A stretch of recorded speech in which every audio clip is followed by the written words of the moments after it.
School. In our midst, we have a number of national government officials, and especially those who come from this region. They will not speak. I will just ask them to be upstanding so that you may know them. And they are led by my good friend and brother P.S. Raymond Omolo of Internal Security. Thank you very much, Daktari. We have got Dr. Umo Luga, a nominee for PS Medical Services. That is my good Vranda. Aya. Asante sana. Who else is there? We have got the chairman of the Kenya Sugar Board, who is also the son of the soil, Mheshimiwa Engineer Nicholas Gumbo. We also have in our midst, I believe, a commissioner at the Salary and Remuneration Commission, Mr. Daktari Jalango Midiwo, and many others, many others. Let me say this, and very briefly so, because as it is customary, as cabinet secretaries, we don't make speeches in the presence of the president. But let me say this, that the man lying there was a great man. Because a lot has been said about George, which I can confirm is true. I knew George in 1991, when I was a young university student in Nairobi. And George, amongst other colleagues of his, were then the youth of Baba and of course Jaramogi Oginga Odinga. So we worked very closely with George and his compatriots, those of us who are from the university as students, and George and his compatriots, whom I would have referred to as the combatants in the then movement. We considered ourselves as the think tank. But we worked very closely together. We had a very seamless blending. Very seamless blending. This George was a very calm person. But earlier on, he was very aggressive. I think in his earlier days. And very alert.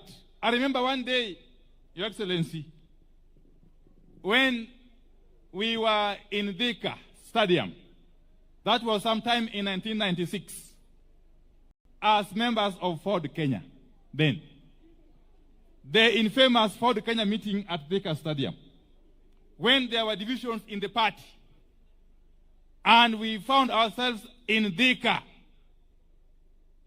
trying to resolve the stalemate. We were faced by a very aggressive group that had obvious support of the police.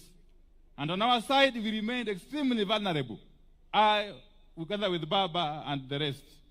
George, on that particular day, demonstrated utmost bravery and actually saved the day, because otherwise a lot of damage would have been done. Fast forward, Your Excellency, I found myself with George. You know, those days when you were youth, under Baba, being arrested was customary, was normal. You would be arrested every other day. But one time, Your Excellency, I think that was now in 1997, when we were clamoring for reforms as young people, and under Baba and his compatriots. I found myself arrested together with George. And we spent with him almost 10 days at Kilimali police station. Those days, there was no time limit for being incarcerated in police station. You could even stay there forever, under the old constitution. We stayed with George for about 10 days at Kilimani. Later on, we found ourselves in Kamukunji police station, and eventually, we found ourselves in Kamiti, where we stayed with George alongside other comrades of his, like Mumba Wade, who spoke here earlier on. In Kamiti, Your Excellency, we stayed for about 5 months with George. And George remained very firm, very firm and committed. One thing I want to say is that most of us who have worked closely under Baba Those of us who have been through the Baba School of Mentorship, one thing we have been taught is to maintain confidentiality. One thing we have been taught under Baba is to maintain confidentiality and to keep secrets.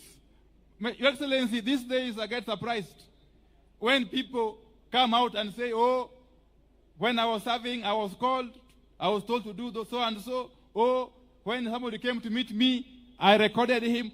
That is something that we cannot do, those of us who have been brought up and mentored by Baba.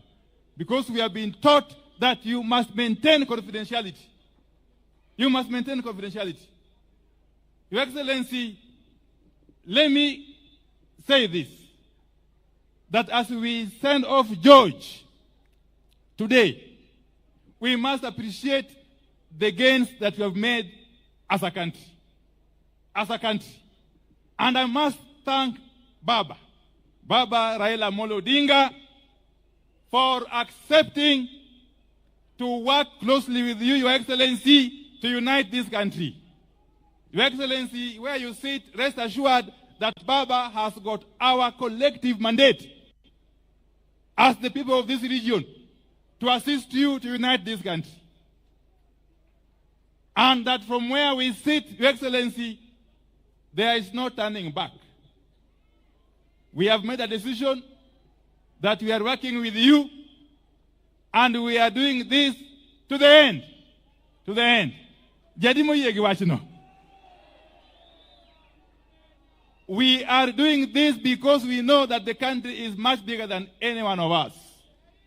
Your Excellency, under your leadership, and I must say this here, it is the first time in the history of this country, since we gained independence, that we are seeing electricity being taken to our islands on Lake Victoria.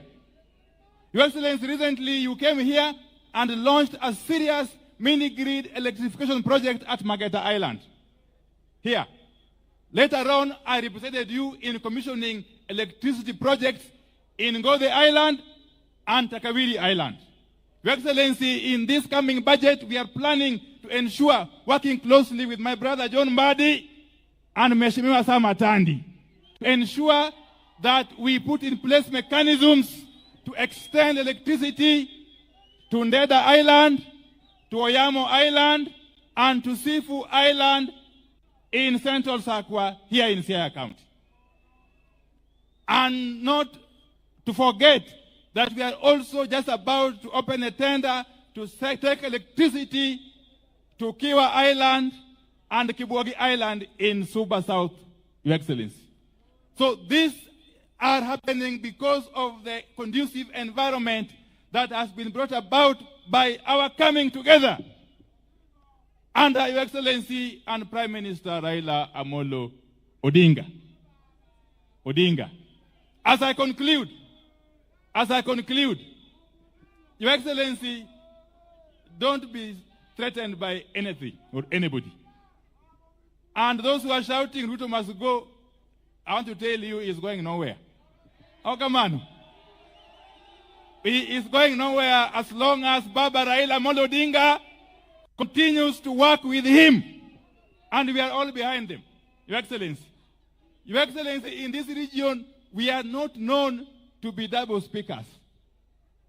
We say what we believe in, and we do what we say. We have said in one accord that we are in this government of yours as a people, and we want to continue in that manner. Kwa hayo na machache, asanteni sana na Mwenyezi Mungu abariki. May George's soul rest in eternal